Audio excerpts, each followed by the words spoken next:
दर्शकों, मैं हर्षा गुंडला बेल्जो टीवी की तरफ से आज आपके सामने एक अकल्प्य दास्तां लेकर हाजिर हुई हूँ, पर ये हकीकत भी है जिसे सुनकर आपके कान खड़े हो जाएंगे, आंखें खुली की खुली और मुंह भी पूरा खुला रह जाएगा।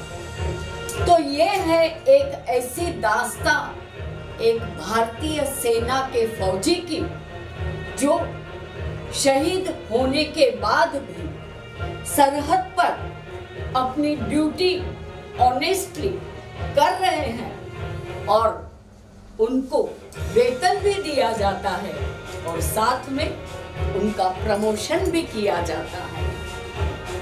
वैसे देखो तो भारत एक चमत्कार की भूमि है और भारत देश में ऐसे चमत्कार होते भी रहते हैं, पर पुलिस या सेना को ऐसे तर्क वितर्क पर अंधविश्वास रखना शक्य नहीं है।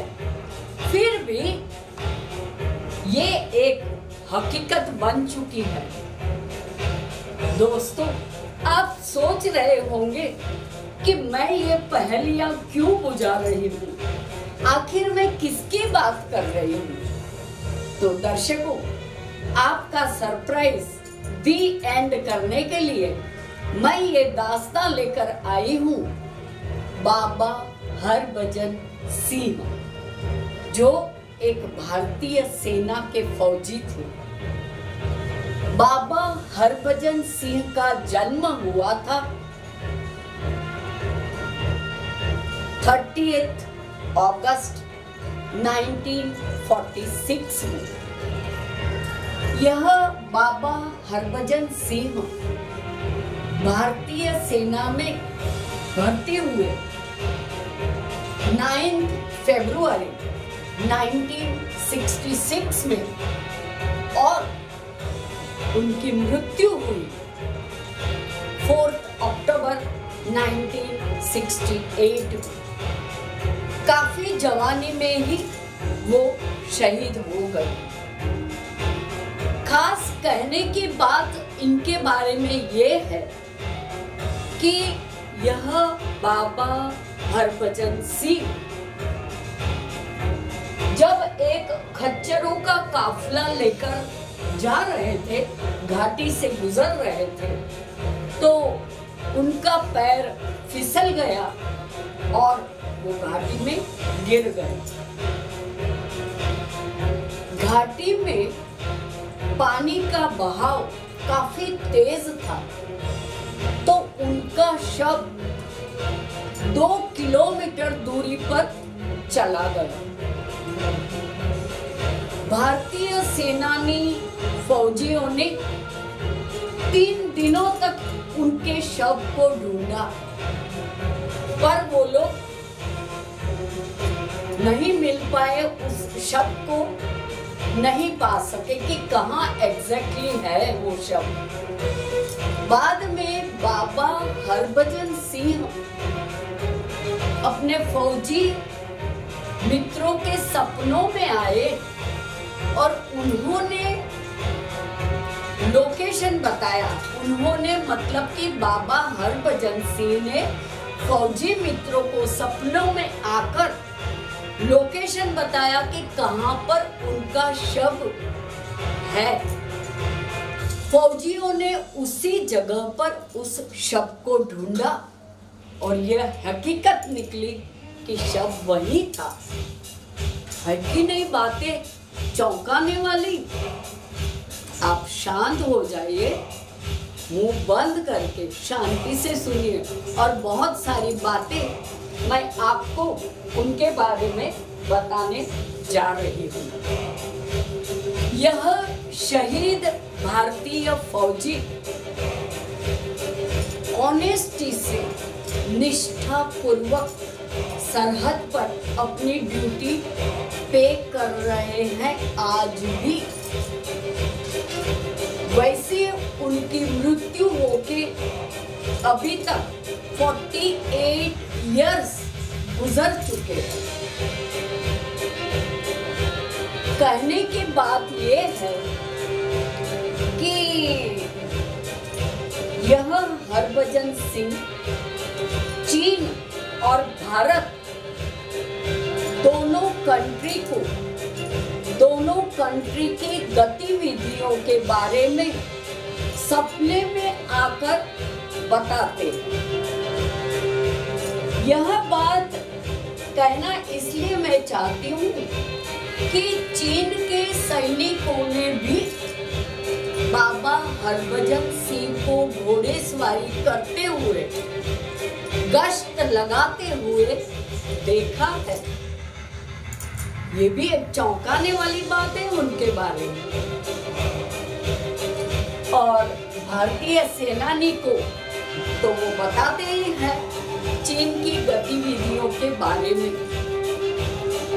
जब भी चीन और भारत की कोई भी फ्लैग मीटिंग होती थी या होती है, तब ये हरभजन सिंह के लिए एक खास कुर्सी लगाई जाती है ताकि वो उस बातों में, मीटिंग में जो भी बातें होती है उसको सुन सके।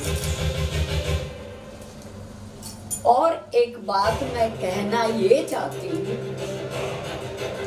कि बाबा हरभजन सिंह अपनी मृत्यु के बाद उन्होंने अपनी एक ऐसी इच्छा दर्शाई अपने फौजी मित्रों को सपनों में आकर कि उनकी एक समाधि बनाई जाए। तो उनके फौजी मित्रों ने उनकी यह इच्छा भी पूरी कर दी। उनकी एक समाधि बनाई गई जिसे आज मंदिर के रूप में, उसको मंदिर ही समझा जाता है। और खास बात ये मैं कहना चाहूंगी उनके बारे में कि इस मंदिर में बाबा की सारी चीजें रखी गई हैं। उनके जूते, उनके कपड़े, उनके लिए बिस्तर भी लगाया जाता है। हर रोज उनके जूते पॉलिश किए जाते हैं क्योंकि उनके जूतों पर कीचड़ नजर आता है और बिस्तर पर सिलवटें नजर आती है, जिस वजह से उनके जूते हमेशा रोज साफ किए जाते हैं, पॉलिश किए जाते हैं और बिस्तर भी रोज लगाया जाता है।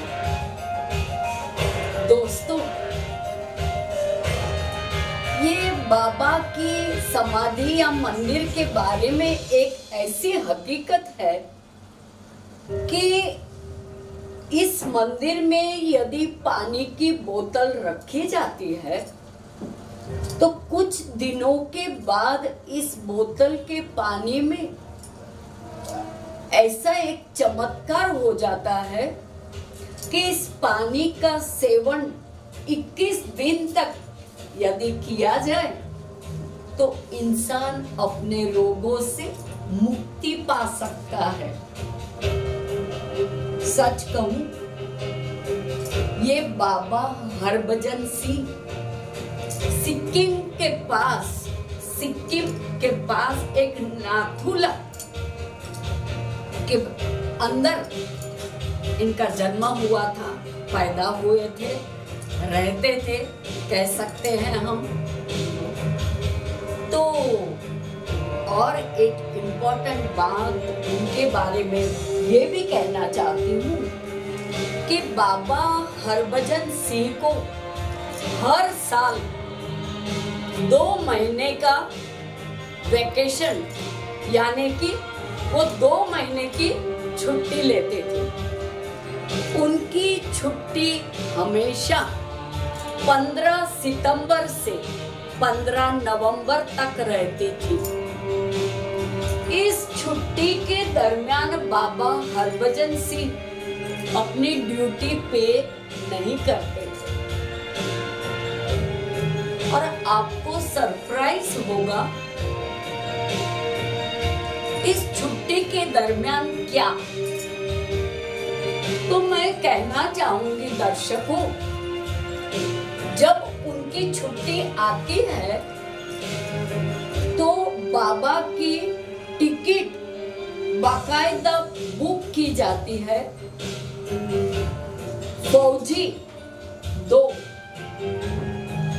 उनकी सारी चीजें, कपड़े, जूते वगैरह सारा सामान एक सेनानी गाड़ी में और साथ में उनका साल भर का वेतन लेकर एक श्रद्धा पूर्वक अपनी माँ को, उनकी माँ को देने के लिए जाते हैं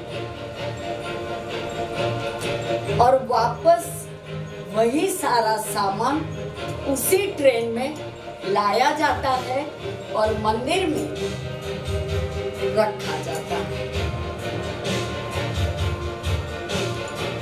इस प्रकार की उनकी जो ड्यूटी निष्ठा पूर्वक भारत की सरहद पर की जाती है, उसी वजह से उनका नाम भारतीय सेना के पेरोल पर आज भी लिखा रहा है।